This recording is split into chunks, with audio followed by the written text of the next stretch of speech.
Ween.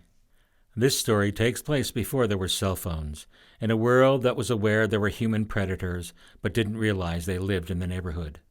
A time when trick-or-treating was innocent fun, when Halloween meant dressing up in costumes rather than movie mayhem. A time when legends borrowed from the past mixed with New World traditions and became stories about magic without bloodshed. "We'll be late," Rose said impatiently. "I am not leaving without him," Andrew said, craning his neck to see if he could spot Patrick in the crowds. He was as anxious as Rose was to find him. They'd already missed one bus, and Andrew's dad had told him to be home before dark, which meant he had to be on the next bus. "I have to get into my costume. It takes time," Rose said. "We're going to miss trick-or-treat. We'll miss all the chocolate." "We came together, we leave together," Andrew said. His tone left no room for doubt. He was the oldest, being already 11, 6 months older than Rose and 4 months older than Patrick. "It's just like him to wander off," muttered Rose. Andrew tried to ignore her, something he'd been trying to do all afternoon, long before Patrick got lost. He's probably not lost, Andrew thought. He's just avoiding Rosie the raptor. The good thing about Rose was that she was always figuring out an easier way, a cheaper way, or a more fun way to do something. Rose found out about stuff like this outing. None of the other kids from Heather Bray's school knew about the Halloween fair, because it was across the Rex Glen ravine. The bad thing about Rose was her whining, like now. Andrew wondered, not for the first time, how long it would be before they stopped hanging out together. "If he's not here by the time the next bus," she began. "What about the next bus?" Patrick interrupted, appearing from behind a T-shirt stall. "Where were you?" Rose demanded. Patrick ignored her question and proudly held up a silver charm, fashioned to look like braided rope, knotted and looped into a circle. "Looks like a cheap earring," Rose cracked, belittling Patrick's precious find. Andrew pointed down the road. "There's the bus." Patrick pocketed his charm, and the trio joined the line to board. A standing load of teens, variously dressed for the best traditional costume contest, spewed out of both doors. Frankensteins and mummies, werewolves and Draculas spilled into the fairgrounds. Andrew and Patrick were enjoying this grotesque parade until Rose's boring. Patrick and Andrew pulled out their bus passes and stepped on board. Rose stopped at the doorway, searching for her bus pass. "Step aside, please," the driver said in that imperious tone adults use for children. For a moment, Andrew hesitated when she moved over, thinking it might serve her right if he and Patrick left her there. It was a fleeting thought. He knew he couldn't. They got off the bus, too. The driver let out a sigh, common to parents and shopkeepers alike, for the benefit of the other passengers. "I can't find it," Rose whined. "I had it before you disappeared." She glared at Patrick as if it were his fault. "No problem," Andrew said. "We'll pay cash." But the pocket contents of 3 pairs of jeans didn't add up to what they needed. "My knife is worth a lot. I could trade it," Andrew offered. The army knife he always carried was Andrew's most valued possession, but they agreed it was not something that would likely sway a bus driver. "What about the charm?" Rose suggested. "It looks antique. The driver might like it." Patrick tensed, but said nothing. Andrew knew the charm meant too much to Patrick to trade away. Even so, Patrick made the offer. "Maybe I should," he said, remembering the last time Andrew had been in trouble. "Your dad'll be mad if you're late." Before Andrew could reassure him, Rose offered an alternate scheme. "If I had a pass, I could go home and ask Brad to drive back and pick up whoever stays behind." Patrick thought it sounded reasonable and was about to hand over his pass when Andrew intervened. Andrew knew that Brad, Rose's stepbrother, hadn't spoken to her for weeks and wasn't about to do her any favors. "We came together, we leave together." "With only 2 passes?" Rose said. "We walk, stupid," Andrew said. Calling Rose stupid was guaranteed to make her face go red and shut her up, for a little while. It wasn't as if they'd be going anywhere they didn't know. All summer, Andrew and Patrick had explored every part of the surrounding countryside, following the twisted creek bed through the ravine until it crossed under the Highway 9 bridge, trekking over the hills and through the bush so often that the way home was as familiar as their own street. But today, just walking was difficult for Patrick. During gym class, he had broken a blister on his heel. He didn't tell the others, not wanting to be left alone, as he'd so bravely been about to volunteer a moment ago. Rose looked at the sky. "It'll be dark soon." Andrew detected a tremor in her voice. He knew Rose got jumpy at night. We'll be home before it's full dark, he soothed, if we get going. Rose folded her arms. We should stay where it's safe, she said. Andrew shook his head at her and led Patrick into the woods. The bus belched air and departed. Rose, arms still folded, fell in step behind the boys, smoldering in silence. "Let me see it," Andrew asked. He was familiar with the other charms in Patrick's collection and wanted a closer look at this newest addition. Patrick had attached the charm to a chain, which was attached to the belt loop of his jeans, above the pocket he kept it in. He undid the chain and handed the charm to Andrew. "Cool," Andrew said. It felt heavier, denser, less delicate than any of Patrick's other charms. Nana said solid silver is best because silver is a moon metal, and magic is empowered by the moon. Moonlight is just sunlight reflected from a lifeless rock, Andrew reminded him in a matter-of-fact fashion. As always, Patrick ignored his friend's skepticism. "Conjure up my bus pass, why don't you?" Rose piped up. Patrick stopped and wriggled his heel to ease the blister. It would be silly to call a spell for a bus pass, but something might be possible. "You're not serious," Andrew said, knowing Patrick's intent as soon as he snatched back the charm. Being his closest friend didn't mean Andrew fell for all the mumbo voodoo Patrick had learned from his grandmother. Patrick didn't hear him. Patrick was concentrating on the words Nana had taught him, power words from the old country.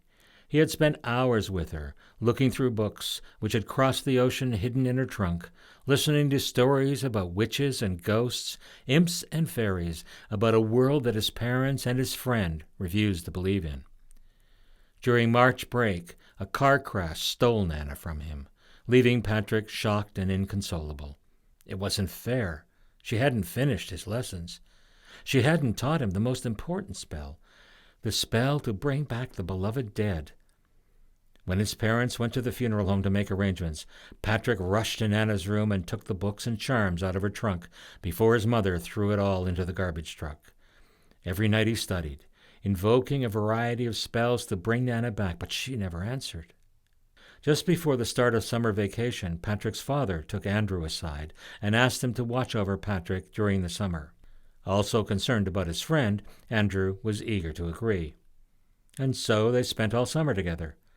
Patrick led them on hikes through the woods, carrying a tin box attached to a chain hooked to the belt loop above the pocket where he kept it. A folding net in his back pocket was for the capture of particular species of toad, moth, caterpillar, or beetle, as well as for scooping the occasional plant root or mold. In August, they met Rose, who was also exploring the fields. She had a magnifying glass stamped with her initials and wrote her observations in a journal embossed with her name. Andrew's interest in their tedious tasks was reborn when she agreed to help locate specimens for Patrick. Once school started again, they hardly saw Patrick. He would rush straight home and not come back out. Alone together, Andrew and Rose started to get on each other's nerves until their paths rarely crossed, and only at school. Then, yesterday, Patrick called and asked him to come over.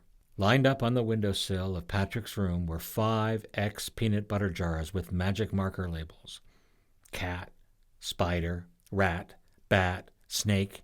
The ingredients of each jar was prepared according to various recipes from Nana's books, using the specimens they had collected over the summer. "For tomorrow," Patrick explained. "That's when supernatural spirits roam the surface world and boost the power of magic." He deliberately left out Nana's warning that the usual result was more mischief than help. He gave Andrew 4 different charms to hold and proceeded to attach string to each. Pushpins driven into the wooden frame of his window held the string charms above the jars. Nana said they focus magic the way a lens focuses light. She said that in the old country, people would wait months until All Hallows Evening before they would cast a spell or mix a potion. "What about that one?" Andrew said, and pointed to the jar labeled Spider, which had no charm. "I haven't found anything for it yet." When Rose called to tell him about the Halloween fair, Patrick was eager to go. But the fair had been disappointing. He found the booths and displays all so ordinary. He was trailing behind Rose and Andrew on the way to the bus and home when a glitter caught his eye. He followed it down a long, narrow laneway, sided by high walls of roughly dressed brick. At the far end, a roly-poly woman in a floral print dress sat on the bottom of 3 steps which led to the door of a keyhole-shaped wooden wagon. The woman's eyes were closed, and she seemed asleep, in front of a tray full of the kind of stuff Patrick had seen everywhere else. Rubber spiders, plastic puke, glow-in-the-dark skeletons. Nothing special, just general junk. Except for one glittering charm. He reached out to it, casting a shadow with his arm. For an extra instant the silver stayed aglow with its own light, a mischievous sparkle that danced around the braided strands in the sunless silhouette. The woman snatched the charm out of his reach, saying it wasn't supposed to be on the tray and wasn't for sale. When he told her about Nana, she softened a bit, had him empty his pockets, and hand over all the money he carried in exchange for the charm. Now, standing in the wood with his friends, Patrick knew the charm's value far surpassed its cost. He closed his eyes and spoke the words Nana taught him, words that could never be read or heard by anyone who didn't know their secret, words protected by their own power. It's the reason magicians use words like abracadabra or presto. Some don't know the real words. Others know better than to use the real words so casually. It just doesn't sound like presto at all, and abracadabra is not even close to... But then, magicians only do sleight-of-hand tricks. They don't do real magic. Patrick said. Nana, help us, he added. His intensity surprised Rose. She knew magic was his hobby, but she'd never seen such passion before. Andrew stood there embarrassed as usual. He'd been waiting all summer for Patrick to come to his senses. Nothing happened. Nothing changed. Andrew shook Patrick's shoulder, and his friend grinned back weakly. Patrick pocketed his charm, grinding his heel in his shoe to irritate the blister and bring himself back to reality. Andrew led them on their way again, with Patrick limping behind. Rose followed, dismissing their odd behavior as childishness. Rust-colored leaves layered the footpath they used to cross the creek and climb a small rise. At the top, Rose called a rest to remove a stone from her shoe. Patrick gratefully eased his heel back. How far? Rose asked. Andrew looked for a familiar landmark, but couldn't find one, no matter how hard he looked. I thought you knew where you were going, she accused. Andrew and Patrick looked at each other, puzzled. Where's the fair? Rose asked, which chilled the hairs on the back of Andrew's neck. What do you mean? He said, and turned to show her. It's right there. But the fair wasn't. Nothing was as it should have been. None of the terrain was familiar, yet he knew this path as well as he knew his way around his kitchen. It didn't make sense. There wasn't one tree, rock, or gopher hole that looked familiar. His goosebumps grew goosebumps. It must be the light, Patrick said, as dusk rapidly descended on them. Let's not panic here, Andrew said, trying to swallow his welling panic. Rose's stomach felt the way it did when the Terror Falls ride drops. She began chattering, talking about anything to cover the silence. The boys tuned out most of her babble, but Patrick caught one of her comments. Have to be in threes, but Pat thinks he's the only... Thrice! Patrick cried, and reached for the charm again. I thought we finished with that junk, Andrew said, his lack of conviction betrayed by his shaky voice. Patrick held the charm out. Rose and Andrew joined hands with his, then all three held the charm toward the setting sun. Patrick spoke the power words 3 times. After each time, the other two joined in to plead, Help us! Their first chorus sounded as separate voices. Their second was said together, but not in sync. Their third was harmonized perfectly. Wind stirred the leaves at their feet and swirled them into a circle, surrounding the trio, spinning faster and faster until the circle became a spiral and lifted into the air. The leaves rustled and crackled as they spun a wall enclosing the 3 friends. Patrick squeezed Rose's hand, months of pain feeding his fears. Help! His thoughts reached for Nana. It's not my fault, Rose thought, repeating it over and over. Andrew's fearful thoughts were mixed with anger. This'll make Dad sorry. A voice from below called a command. Desist! The leaves abruptly stopped swirling, like a freeze frame, held in place as if glued to thin air. They started moving again very slowly in the opposite direction, spiraling outward, unwinding, dropping lower and lower until a circular mound of autumn leaves settled around their feet. Andrew looked in the direction of that commanding voice and saw an orange glow with something dark shifting behind it. Patrick saw it too. It's coming this way. Rose made out a grotesque face within the light and tugged her hands free of the boys. It came closer, and Rose was about to flee when Patrick cried out relieved, It's a jack-o'-lantern! Someone's carrying a jack-o'-lantern! Once they knew what to look for, it was easy to see. Someone held a hollowed-out pumpkin as a lantern on a stick. A light of great intensity shone from inside its carved face. This someone was their rescuer. His command stopped the leaves from doing whatever it was that the leaves were doing. Even so, Andrew slipped a hand into his pocket for the army knife. "May I be of assistance?" the stranger called from the base of the hill. He spoke precisely, with an accent that reminded Patrick of Nana. The stranger strode up the incline, assisted by the tall, thick staff that held the lantern at shoulder height. It lit his way, glowing through the grinning face with a powerful overbrightness that never flickered or sputtered, simply boiled. Its dazzle hid the stranger's features. A wide-brimmed hat shadowed the rest. A scarf clung to his throat, its threadbare ends dragging the ground. The shifting darkness behind the light was the stranger's black cloak which enclosed his body, so that when he walked it was as if he skimmed the ground on his scarf-tails. One hand protruded outside the cloak to hold the staff. The arthritic fingers poking through a fingerless glove were as twisted and gnarled as the ancient staff they held. When he crested the hill, the three friends began babbling all at once. "These leaves, wrong way, got us lost. Charm was right there. Lost her pass. Waited and waited. Lost Patrick. Wind was blowing. We'll be late." "Yes, yes," the stranger nodded as if they spoke in complete sentences. "I will show you the way," he said. Rose called a huddle.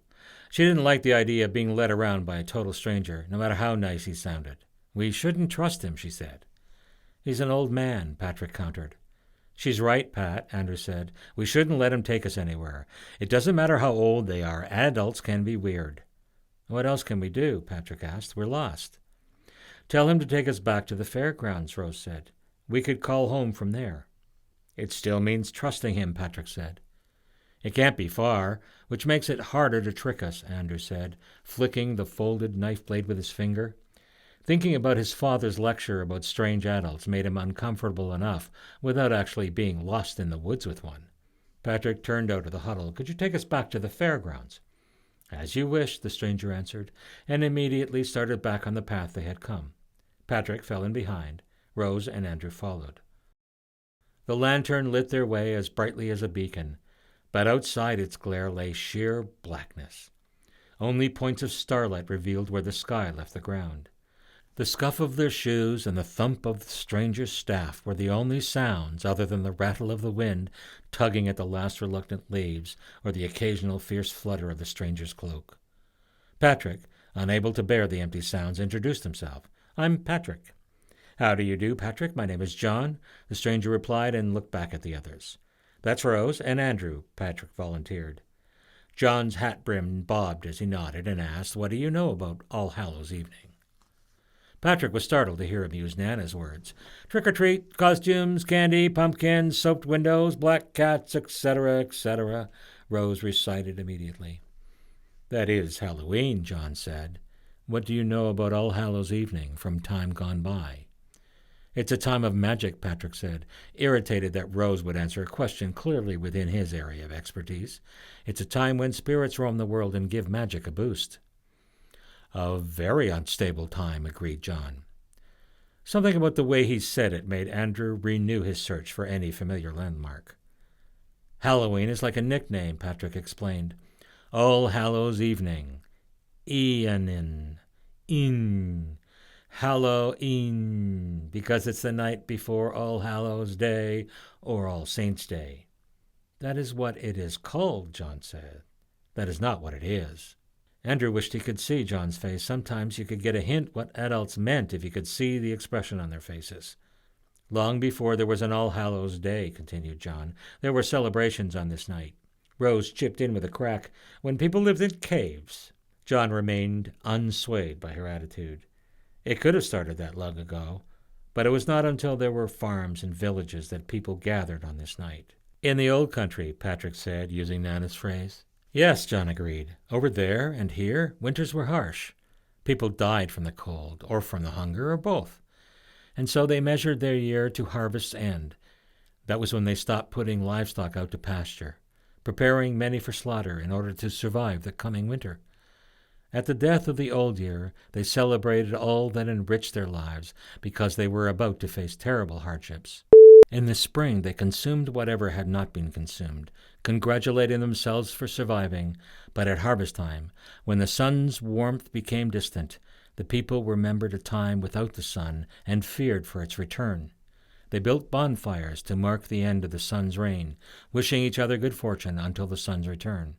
All Hallows Evening is time set aside to remember the fallen and hope for the future.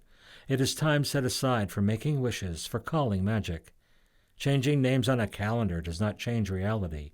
The old New Year, the magic New Year, begins on the first day of November. "That's not Halloween," Rose cried out. "Halloween is on October 31st. John stopped walking and turned to her. As their year ended when the sun faded, so their day ended when the sun set. October 31st ends when the sun sets and November 1st is born. He turned around and resumed walking. "I thought we waited until dark so we had time to put our costumes on," Rose whispered to Patrick. Andrew grabbed Rose's arm. He could see the lights of the fairgrounds dappling through the trees. He pulled her and called to Patrick, "Let's go." Patrick thanked John and followed his friends. But when they got there, they found the fairgrounds deserted.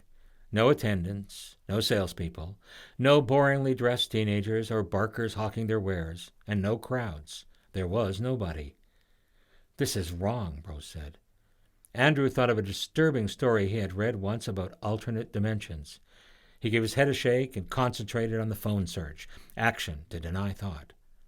Patrick fell in on the other side of Rose, and they held hands as they headed for the bus stop, where Andrew remembered seeing a payphone.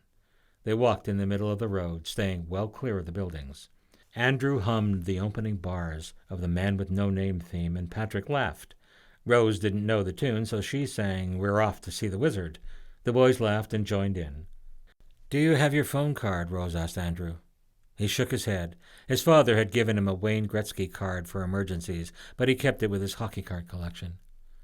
"We'll need change," Rose said to Andrew. "You said you had 25 cents. 15 pennies and a dime," Andrew said. "But payphones don't take pennies," Rose interrupted. "Payphones don't take pennies," Andrew continued. "You don't need money to call the operator," Patrick said. "Are you sure?" Rose asked. But there was no phone booth at the bus shelter to find out. "It was right there," Andrew said. "I flipped the thingy for change when we came in." "It must be on the other side," Patrick said. But it wasn't. "What is going on?" Rose asked the walls. They searched behind stalls and under counters, but didn't find a phone, a person, or anything helpful. Patrick stopped at the mouth of a dark laneway sided by high brick walls. "I think this is where I got the charm," he said, and walked down it. Neither Rose nor Andrew wanted to follow, but they didn't want to split up either. As the trio moved down the lane, they saw the keyhole-shaped wagon at the far end, and then they saw the cats. A whole herd of cats. Cats playing around and under the wagon. Cats hooked into tiny harnesses like horses hitched to a stagecoach. The harnesses were cat-sized, but the wooden wagon was bigger and heavier than any stagecoach. The cats turned to look at the approaching children, their eyes aglow with reflections of the fairground lights. It made Andrew think of a nature program he'd seen with lions watching an antelope unknowingly walk into their midst. Their eyes glowed with anticipation. He slowed. "There's no payphone here," he said. "Let's go back." "There might be one inside we could use," Rose said. Andrew pushed her forward. "Knock on the door then, if you're so eager," he said. It had become so quiet that when Rose placed her foot on the first step, creak, the three friends froze. A mangy tabby with a mangled ear appeared from beneath the wagon and emitted a mighty meow. "Come in," called a voice from inside, as if Rose had already knocked. Rose backed off the step, almost stepping on the tabby, which fled back under the wagon, traces jingling. "It's the woman who sold me the charm," Patrick said, recognizing her voice. He climbed 3 stairs, opened the door, and stepped inside. The others reluctantly followed. The wagon springs dipped under their weight, swaying everything as they ventured inside, to an incredible mess of clutter. Pillars of paper and bales of books stood everywhere. A lantern swung from a hook in the ceiling, tossing yellow splotches and black shadows as the wagon wobbled with their shifting weight. Shallow cupboards nailed to the wall slats were revealed in the swinging light to hold boxes and bottles and an apothecary assortment of shapes and colors. 3 stacks of books towered shoulder height in front of the children. Each volume lay open flat to a particular page. The stack quivered with a dip of the wagon springs. "You're late," said a voice from the far end, where light rarely splashed. The woman sat in a massive armchair, which was so deep it surrounded her. "Close the door," she ordered. Obediently, Patrick turned and shut it. "Late?" Andrew asked. "It's already dark," the woman said, and lifted the glass of the lantern to light it. Patrick was sure she had been empty-handed when he first saw her. She hadn't moved, yet had hold of a lantern which she was lighting with a match that was already aflame. Patrick didn't say anything. He wasn't sure if he could believe his eyes. "Do you have a phone we could use, please?" Andrew asked. The woman let the lantern glass down and held it out to Patrick, pointing to a hook above his head. He dutifully hung it there. "That's better, isn't it?" she said as her end of the room lit up, revealing that she and her armchair were dressed in identical floral prints. "A phone?" Rose repeated. The woman was intent on a book Rose had noticed on the stack beside Andrew when they came in. It was open to a drawing of a man in a kilt. Rose rechecked the stack, but the book was now in the woman's lap. Rose didn't say anything. If the others hadn't seen it, they wouldn't believe her. "No phone," the woman answered. "No need." "Sorry to have bothered you," Andrew said, and turned to the door. "You can't go yet, Andrew." Hearing his name stopped Andrew cold. "Rose," the woman continued, "and Patrick, come closer. There's very little time." The friends took a single, hesitant half-step forward. The woman held the page of the book up to show Andrew. "How about that?" she asked. Andrew ignored the book. "Who are you?" "Pomona," the woman answered. She turned the book to Rose. "What do you think?" she asked. But in place of the man in the kilt, Rose saw a page showing a medieval lady of the court wearing a peach-colored dress and matching conical hat, with a short ribbon attached to its peak. Pomona tapped her tooth with a fingernail, musing out loud. "Patrick is going to be a problem, but there's nothing for it." "What are you talking about?" Patrick asked. "Your costumes for the Samhain," Pomona said. Andrew felt like he did when Mr. Buckley perched on his desk and asked the class one of his special questions. He grabbed Patrick's arm. "Let's just go." The three started for the door. "That'll mean stretching the leprechaun clothes," Pomona muttered, closing one eye to think. "Maybe 12 sizes, or—" Patrick stopped and turned, intrigued by her words. "Leprechaun?" Andrew turned with him. Rose reached the door without them and looked back to urge them on. "We've got to get home." "It is an honor to be invited," Pomona said. "It would be an insult not to go." "We'll be late for trick-or-treating," Rose said. Pomona's voice went up several notches. "Trick-or-treating? You want to go trick-or-treating instead of the Samhain? That's like—" But Pomona didn't finish, as if expecting the concept to be understood. After a long silence, Patrick asked, "Leprechaun clothes?" "You must go in costume. You can't go looking like that." Pomona pointed at his street clothes. "It wouldn't do. No, they won't do at all." She clucked her tongue and shook her head. "We've already got our costumes," Rose told her. Pomona held the book's illustration out. "Like this?" Rose shook her head. "No, I'm going as Roberta Bondar." "I'm sure Lady Bondar's clothes aren't like these," Pomona tapped the page. "I don't think the others would understand." "Others?" "The other guests. They're rather old-fashioned," Pomona said, and turned the book to Andrew. "I thought you would appreciate it." He was confused. Not only was this woman not making sense, but his eyes kept playing tricks on him. He'd been looking at the book with the drawing of the medieval lady while she spoke to Rose, but now the book she held was the man in the kilt again, yet she hadn't so much as turned a page. Then he looked closer. "Dad wanted me to wear one of those things. It's wool, it scratches," he declared, reminded of last night's argument. "Rose," Patrick asked, "didn't you say your mother made you a hat like that?" Rose nodded. "Mother's little joke. It was all black." "My mom wanted me to go as a leprechaun," Patrick said. "I told her I was going as a ghost." "A ghost?" Pomona said, interested. "How do you go as a ghost?" "Covered in a white sheet, usually," Rose snarked. "What makes you think that's how to go as a ghost?" Pomona asked. Her question let loose a cluster of butterflies in Andrew's stomach. Rose's butterflies had barbed wire wingtips. "Let's go," she said. "Good idea," Pomona agreed. She bit into an apple that appeared in her hand and said chowder while she chewed. The wagon began to roll. "We're moving," Andrew declared the obvious. Rose tried the door handle in vain. "Let us out," she demanded. "You cannot refuse an invitation to the Samhain," Pomona said, digging her fingernail into the core for the seeds. The apple disappeared and was replaced by a book. Andrew realized there was nothing wrong with his eyes. Pomona hummed softly as she placed an apple seed on the page and closed the book on it. A second book appeared, and she did the same. And finally a third apple seed went into a third book, which then disappeared. Pomona looked up empty-handed, smiling at them, pleased with herself. Fine, fine, very good. Rose turned to see what she was looking at, and the pointed end of her tall, conical hat nearly poked Andrew in the eye. She was dressed exactly like the peach drawing. She hadn't noticed because her attention was on Andrew, who was wearing a kilt in his father's tartan colors. Patrick, sporting a green frock coat with tails and breeches, stared at both of them, open-mouthed for a moment, then looked down at himself. "Where are you taking us?" Andrew asked. "To the crossing of 3 paths, where the bonfire burns for the Samhain," Pomona said. "Why us?" Patrick asked. "You were invited," Pomona said. "What are you talking about?" Rose asked. Her waving hand knocked the hat, discovering it for the first time. She yanked it off and threw it to the floor. "Those were very fashionable in my time," Pomona said disapprovingly. The lantern stopped swaying. The wagon became still. "We're here," Pomona said. "Where?" Pomona pointed at the door. Rose ran over and tried the handle. It opened easily. Outside, in the middle of a clearing surrounded by forest, were 2 bonfires. Only one burned. The other was still being built by dozens of children, dressed in a variety of peasant costumes, who gathered sticks, twigs, and limbs of wood to add to the pile. A girl wearing a lace kerchief around her head, tucked up to her cheeks, beckoned them down the steps. "Help us," she said. The trio formed a discussion huddle. "Well," Patrick asked the others. "Not much else we can do if we don't know where we are," Andrew said. "We might find out something," Rose added.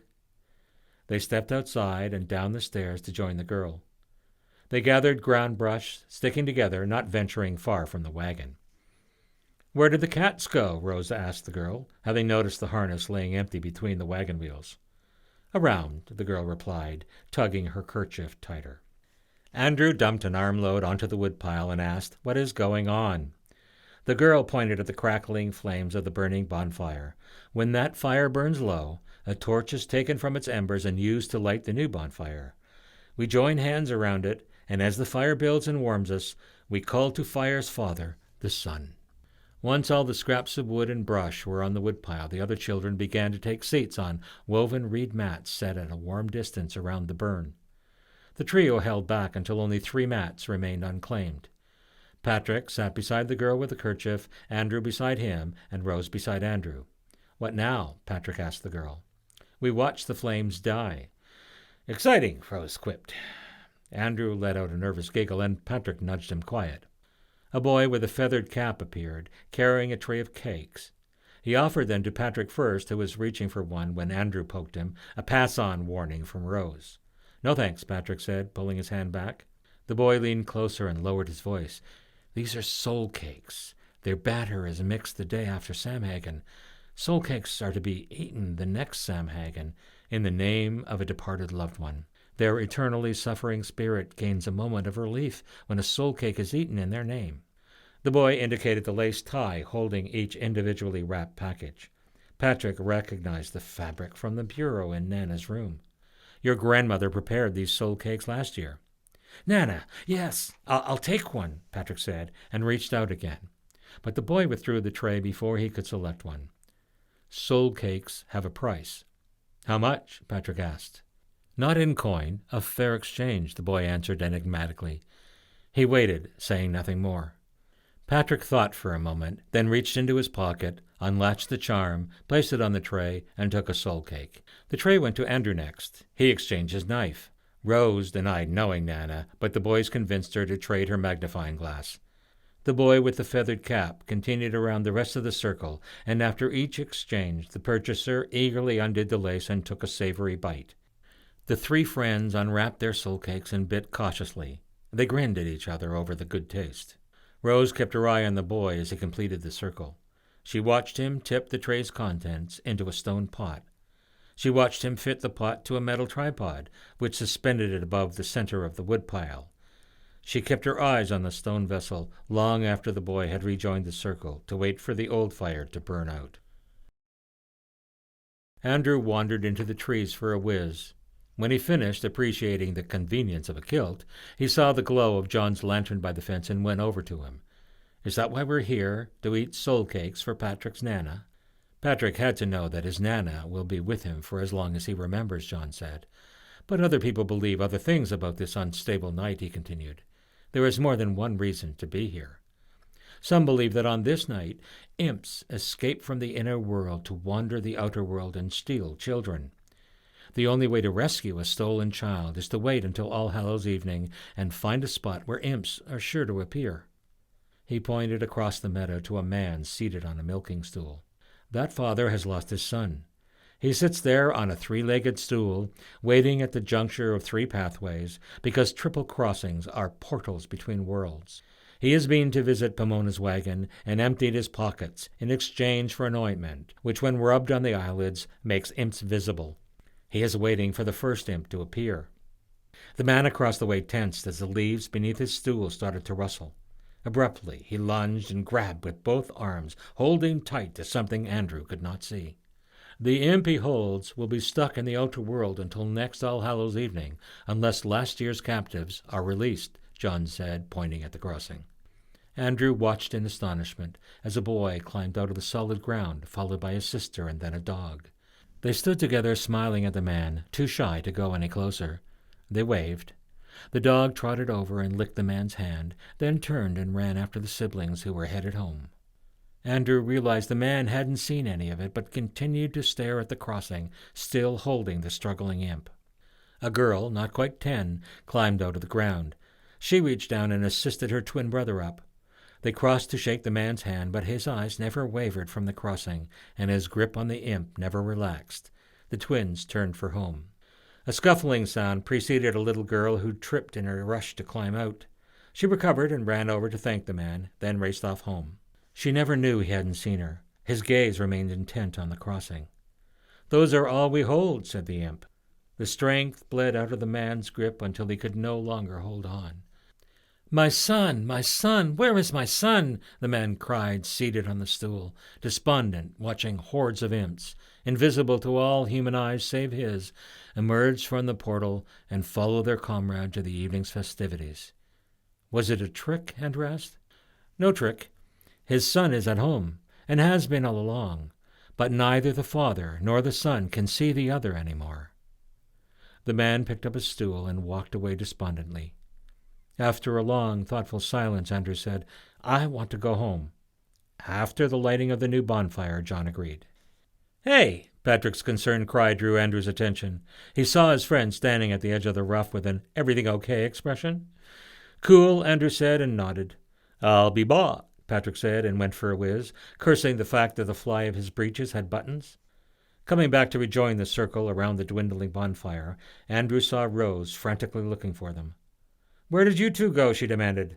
"Draining the snake," Patrick said. Rose's face pinched and her knees squeezed together.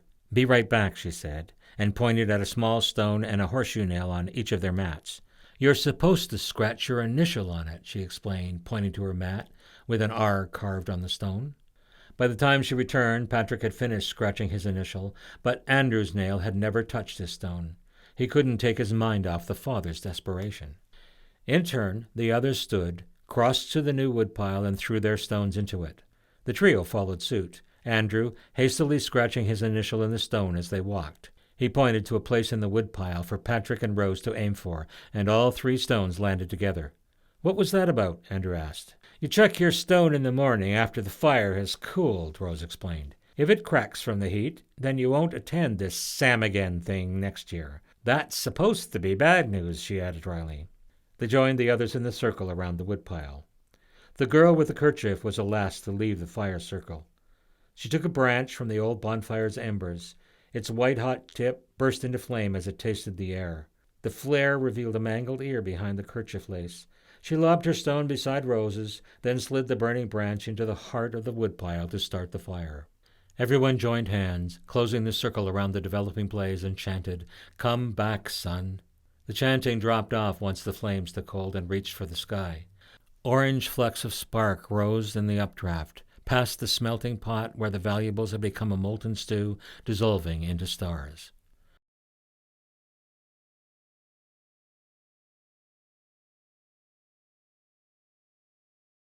A loud meow turned their attention to the wagon. The friends were stunned to see it rolling away, pulled by the reharnessed team of cats. "Wait!" Andrew cried. The three of them realized they stood alone. "Our clothes!" Rose exclaimed. They were in street clothes again. Patrick sucked air through his teeth as the pain of his blister returned with a vengeance. "It is but a short walk home," John spoke from behind, startling them. He immediately started walking, leading the way again. This time as he passed, Andrew got a good look inside the pumpkin. The light shining through its facial stencil came from points of brightness swarming like bees on a hive. Rose was the first to break the silence. "If this all started in the old country, as Patrick calls it, why pumpkins?" she asked. "They're North American." "True, they are a recent addition to a long-time practice," John replied, "but they are superb. They are easy to hollow. They even look like spawn of the harvest moon." "Why hollow any vegetable?" Rose persisted. "Tradition. In the old country, on All Hallows Evening, children traveled over the countryside from farm to farm begging for soul cakes. Glass was too precious to be allowed outdoors, so they lit their way with candles, protected from the wind inside a hollowed-out gourd. When they knocked on the door of a person of poverty, if there were no soul cakes, they asked for candles to keep their way lit. When they knocked on the door of a person of wealth, if there were no soul cakes, they asked for money to buy candles. Persons who gave nothing were warned that the imps would target them for their earthside pranks. John paused as they stopped on a rise overlooking the two bonfires. They could see the fresh fire flash momentarily brighter as the last of the new wood collapsed into it. The stale fire glowed with orange cracks cutting through its dark ash. "There is an ancient legend about a lantern of eternal fire," John said. "And I bet you're going to tell us about it," Rose cracked, causing Andrew to laugh. Patrick swatted both their shoulders. John faced the three friends, pumpkin light boiling in their eyes, and spoke to Rose. "A long time ago there lived a selfish peddler who never did anything unless he got something out of it. He did not care about anyone but himself, and he never gave a gift unless he expected a gift in return, always making sure that what he gave was of lesser value than what he expected to get. The peddler was clever and tricked people into doing things for him. As a result, he became very successful. The peddler always boasted that he made his own way, by his own schemes, never acknowledging help from any other source, even refusing to believe in luck or fate. One day, the devil came to meet him, having heard about the peddler's deeds. The devil knew he would soon die in a carriage crash, and wanted to make arrangements for the peddler's soul. The peddler wouldn't agree to the terms, and during their debate, he tricked the devil and trapped him inside an outhouse by scratching a cross on its door. He refused to open the door until the devil promised never to take his soul. The peddler figured that playing such a trick on the devil would be an instant guarantee of a place in heaven. But on the night of the carriage crash, he was turned away from heaven's gate for having lived such a greedy and selfish life. As for tricking the devil, the peddler was told it was easy for a clever person to trick someone as greedy as the devil. The peddler felt cheated by heaven and planned to get revenge by offering his services to the devil. When he arrived at the gates of hell, the devil refused to meet with him, and he was denied entry.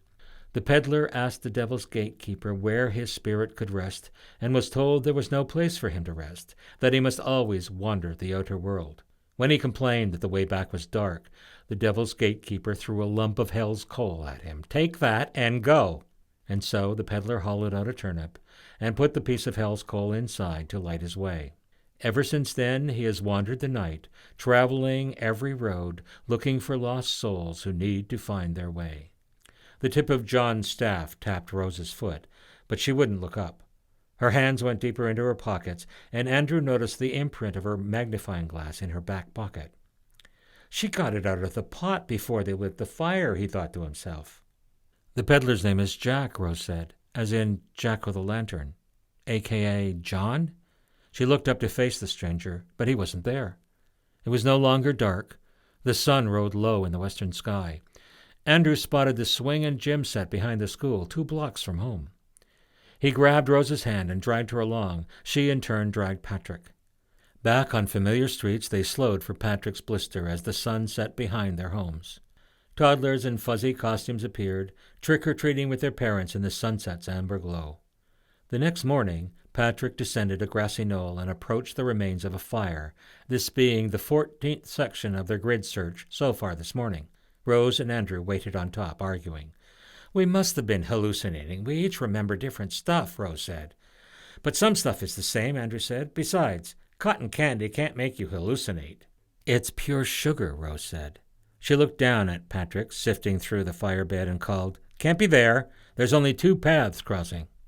They're all cracked, Patrick called back, standing up from the ashes with the remains of 3 stones in hand, initialed P.R.A. Rose and Andrew climbed down to join him. I couldn't find any others, he said. With the help of her friends, Rose buried her magnifying glass deep beneath the fire's cold ashes. The trio walked home, side by side by side. The end.